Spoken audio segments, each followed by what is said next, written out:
મોદી સાહેબે જો એ પાર્લામેન્ટમાં આ વાતનો ઉલ્લેખ કર્યો હોય કે એટલા એટલા કિલોના ઘરેણા પહેરીને અમારે સૌરાષ્ટ્રમાં આહિર સમાજ की बहनों ने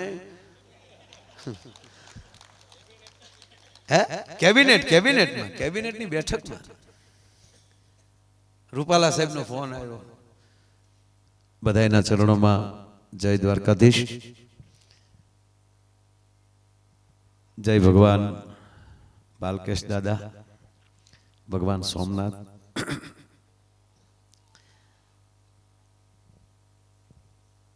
ભગાભાઈ આ સન્માન અમને આનંદ એવો લાગે કે પેલો વેલો વર્લ્ડ રેકોર્ડ લેવા ગયો હું હોંગકોંગની અંદર, ત્યારે હરખ નહોતો ને એટલો આજે હરખ છે, કારણ કે આજે આ બધું એક ગૌરવની વાત છે. અને એ કરતાય જ્યાં ભરોસો બેસી જાય, ભરોસાનું બીજું નામ છે કૃષ્ણ. 2-5 મિનિટ જ એના 2-3 મુદ્દા કહેવા છે. પ્રથમ તો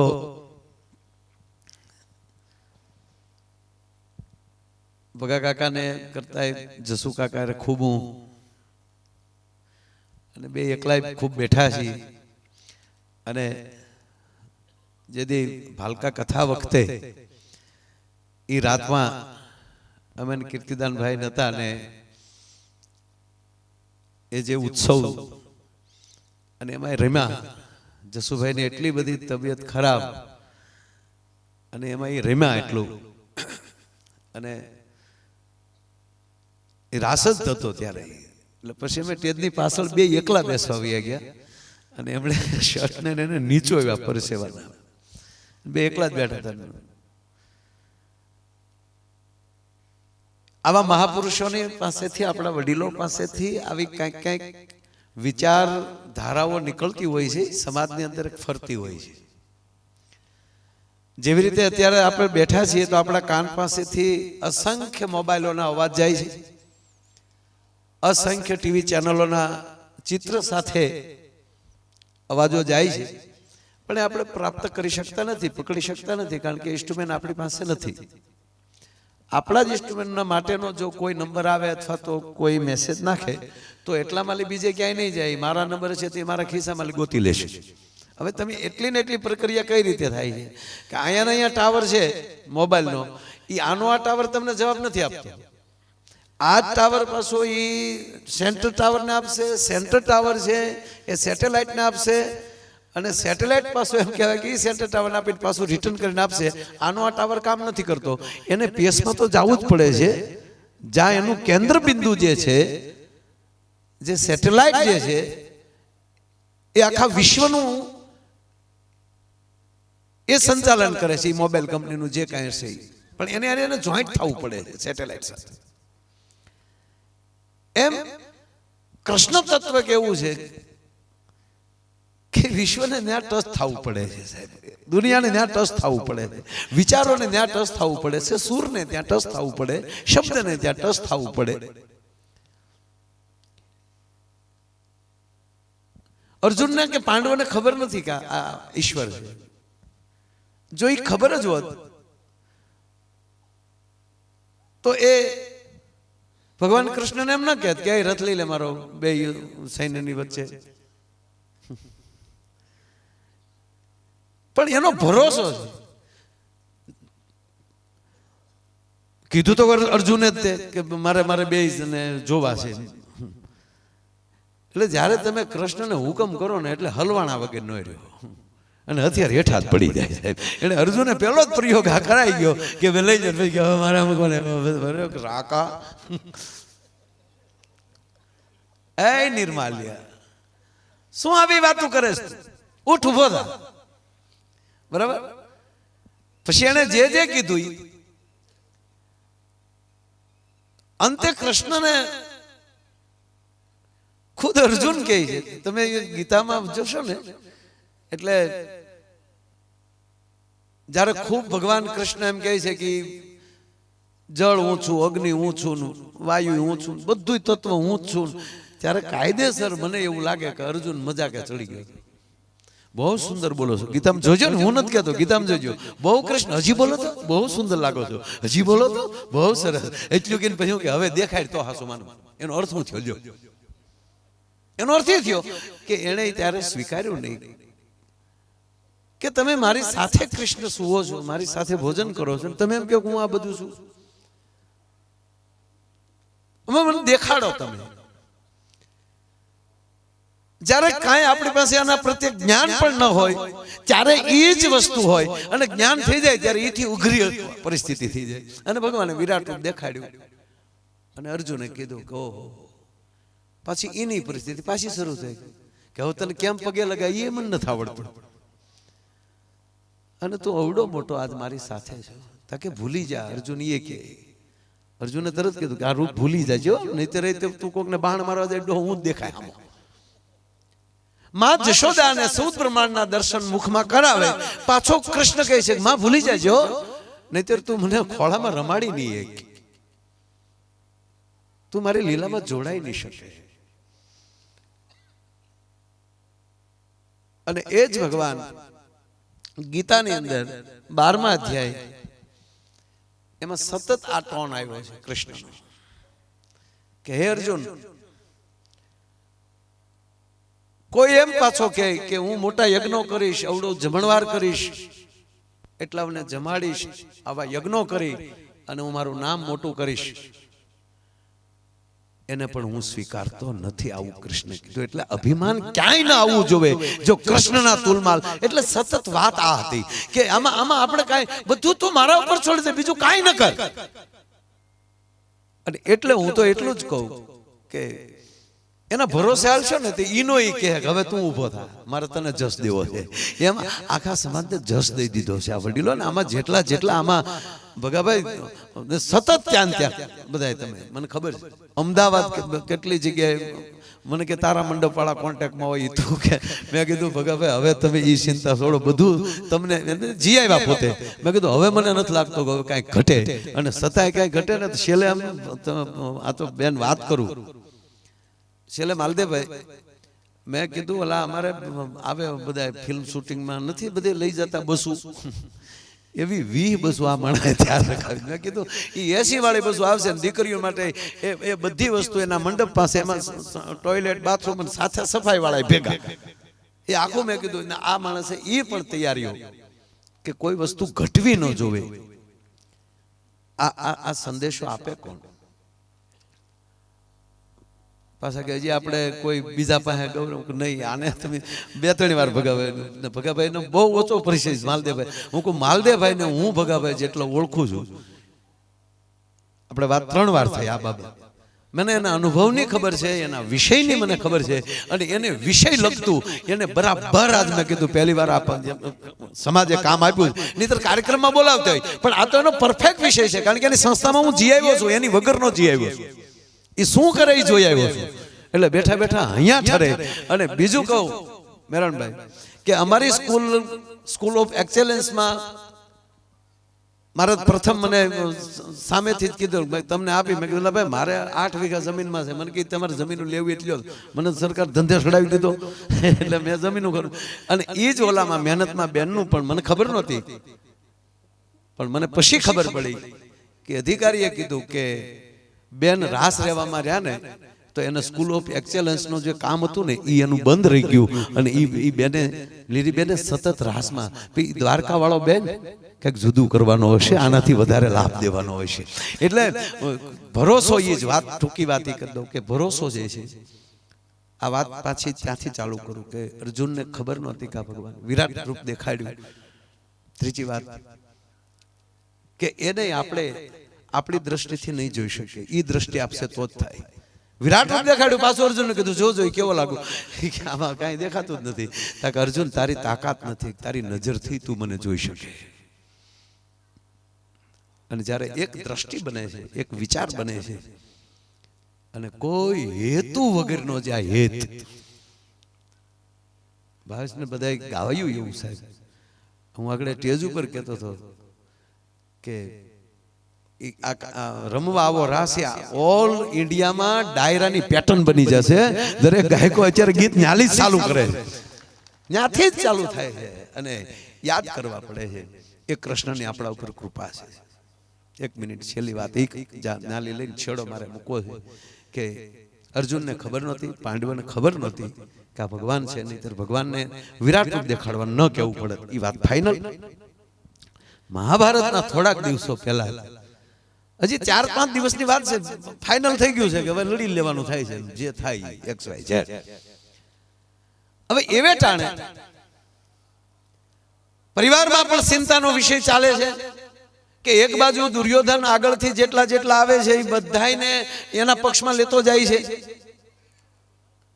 ઘરેથી નીકળે છે ત્યારે માણસો આવીને પત્ર લઈને આવે છે અને અર્જુનને કહે છે કે અમે એટલી સૈન્ય લઈને આવીએ છીએ, મામા શૈલ્યથી લઈને બધા, કે અમે આ દિવસે પહોંચી જશું. પણ રસ્તામાં દુર્યોધન પાંડવ જેવા તંબુ નાખીને એને જમાડી લે, જમી લે બધા. અને દુર્યોધન આવીને કે સારું થયું તમે અમારા મહેમાન થયા. ત્યારે નિયમ હતો કે જેની મહેમાન ગતિ કરે ને જેનું અન્ન ખવાઈ ગયું હોય એની હારે ફરાય નહીં. આવી રીતે એક બાજુ આખું સૈન્ય તૈયાર કરતો જાય છે દુર્યોધન, અને કેવલ 5 સિવાય વાહ વધ્યા ને. અને એવે તાણે બર્બરિક, સાંભળજો, ભરોસો શું કે આ વાત એટલી જ કરું છું, 2 કૃષ્ણના વાત મારે નાની નાની કરવી. બર્બરિક આવે છે, એવો યોદ્ધો ભીમસેનના દીકરાનો દીકરો,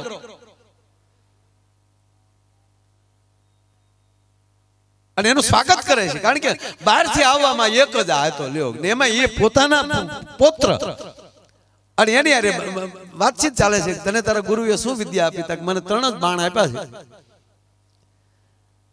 એક બાણ મારું એટલે આળખી નાખું, બીજું બાણ મારું એટલે બધા વિંધાઈ જાય, ત્રીજું તક ત્રીજાની આવશ્યકતા છે નહીં. પછી શાબાશ દીકરા, બહુ સરસ. પણ કે દાદા એક પ્રશ્ન છે. શું?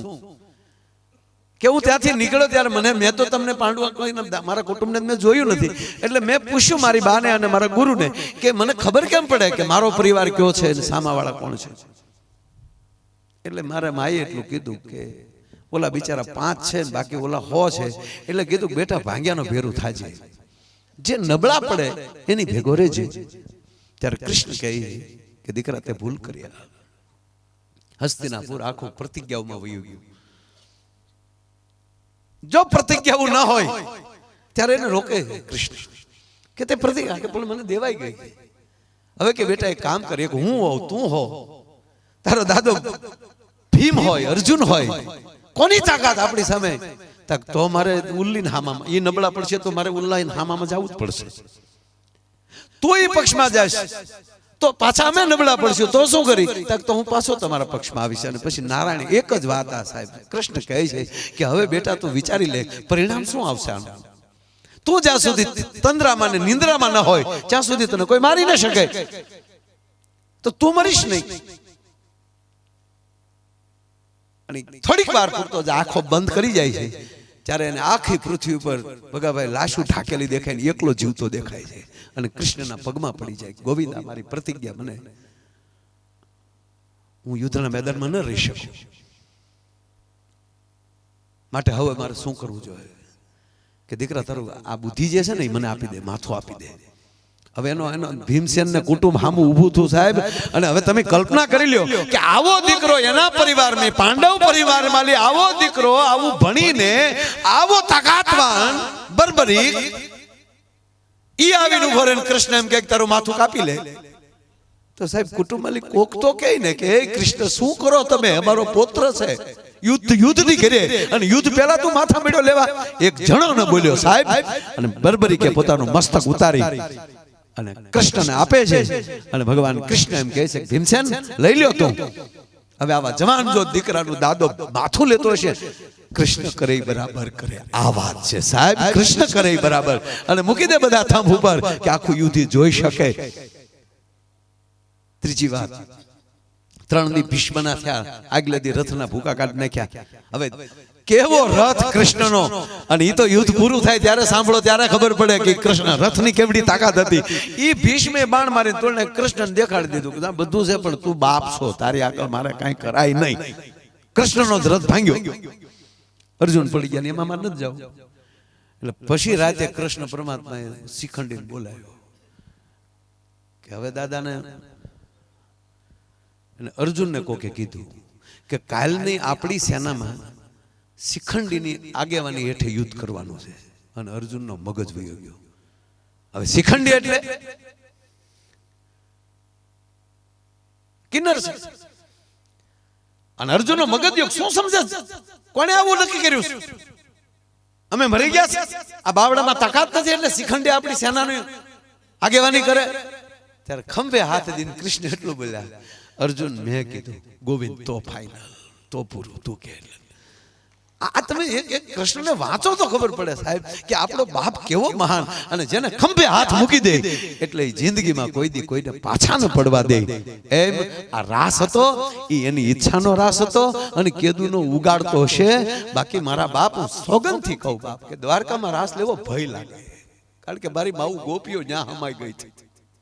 વ્રજની માવુએ એ કૃષ્ણને મળવા આવી અને અડધેનો પોગી થા તો ખબર પડે કે એ તો ભાલકા પહોંચી ગયો છે, એ તો વયો ગયો છે. કુંતા રસ્તામાં ખલાસ થઈ ગઈ. કૃષ્ણ કૃષ્ણ કરતા કરતા કુંતા પહોંચી ન શક્યા દ્વારકા. મારી વ્રજની વાણીની માયું આપણા ઘરે ન પાછી આવ્યા કે એને અહીંયા હમાઈ જવું પડે. હમાઈ ગઈ ત્યાં. અને કદાચ કૃષ્ણને બધું બાકી રહી ગયું છે જોવાનું. વાત વાતમાં કહેતો હતો કે તમે જોજો બધા. અને પછી જેમ જેમ સ્તર આવતું ગયું અને અંદરો અંદર ગામડામાં પોતાની ઘરે વાતો કરતા, હવની ઘરે, અમારી ઘરે નીચું હોય વાતો. આ ભાવ કોણ દેખાડ? હું એમ જ કહું એ સરકાર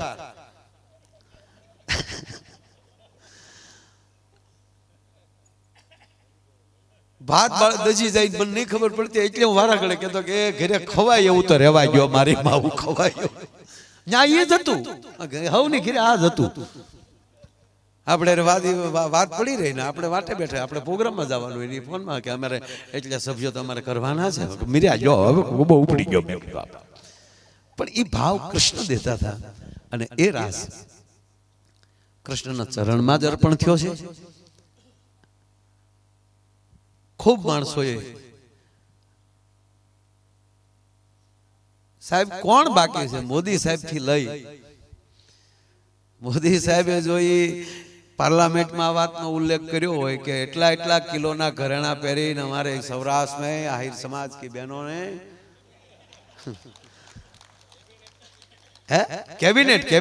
કેબિનેટની બેઠકમાં રૂપાલા સાહેબનો ફોન આવ્યો. મેં કીધું સાહેબ હું જરાય રોડું નથી લગાડતો માલદેભાઈ માતાજી નામ કહું. મને ટીવી વાળાએ કીધું છે ને તોય બેટા તારું કીધું છે. મેં કીધું એ હતા ડિબેટમાં મારું જોજો. હું 2-3 ડિબેટમાં એ રાસનું પૂછે એટલે તરત કહું એ રાસ જેવો હતો. મારે એના વિશે નથી બોલવું. નહીં મને આવડતું બોલતા મને નહીં આવડતું નહીં. આમાં રાસમાં રાસ રખાય. રાસનો અર્થ કાબુ પણ છે. કાબુ પણ પગ ભગવો ન જોવે, વિચાર ફરવો ન જોવે, કોઈને વાલો દવલો કેવો ન જોવે. આ ગોળ રાઉન્ડ હોય એમાં રાસનો રાઉન્ડ ગોળ હોય એમાં કોણ પેલો બીજો મને દેખાડી તો ગયો કોક કે આમાં કોણ પેલું છે અને કોણ બીજું છે. આનું નામ રાસ છે. આમાં આગળ વચ્ચે ન પડાય. રાસનો અર્થ આ છે. પેલો રાસ નારદે શીખવાડ્યું. ગોળમાં રહેતા એ આટીએ ચડાવ્યો કંસને. કંસ નહોતો મારતો. દેવકીની બેન છે, બીજા બાળકો નહોતો. 8મું સંતાન છે ને. 4 બાળક સુધી નથી માર્યા. અને ત્યારે કીધું કે આ એટલું નહીં કરે તો આનું પાપે ઘટે છે. એ પેલા ગોવિંદ નહીં પ્રગટે અને નારદને મોકલવામાં આવે. ભગવાન વિષ્ણુ નારદને મોકલે છે. કંસને કહે છે કે આ તારા બેનને તારા બેનનું 8મું સંતાન તારું કાળ છે, તું મારતો કેમ નથી? કે પણ નારદ મારે તો 8મા સંતાન આરે લેના દેના છે ને, મારે બીજાને હું કામ મારવા જોવે? ત્યારે એને ગોળ રાઉન્ડ કર્યું. ગોળ રાઉન્ડ 8 વસ્તુ ગોળ મૂકી ભગાભાઈ. અને પછી કંસને કીધું કે આમાં કયું પહેલું ને કયું આઠમું કે લે. કે આમાં નો તો આમાં ઈ આટીએ ચડાવે એવો જ આવે તારો બાપા, બધાને આટીએ ચડાવે અને પગની આટી મારીને જ ઊભો કે આમ. એટલે એ રાસનો અદ્ભુત વિશ્વની અંદર, અને એમાં આહિર સમાજ એ જગત માટે આવ્યો છે, જગતના કલ્યાણ માટે આવ્યો છે. અને માવુએ તો એ સુદર્શન ચક્રમાં સ્થાન લઈ લીધું છે. એ સુદર્શન ચક્ર જ બન્યું સાહેબ, આ તમને લાગે ને. અને એનો અવાજ કંઈક જુદો આવે. હવે સાંભળજો બેઠા બેઠા, એ જે ફરે છે ને એનો અવાજ કંઈક જુદો છે. એક બેન ખાલી પડખેલે હાલે તો સડાપ દિન એમ થતું હોય. તો એટલી માવું હાલતુંથી સપાટો હશે કેવો. એ સપાટો કેવો હતો?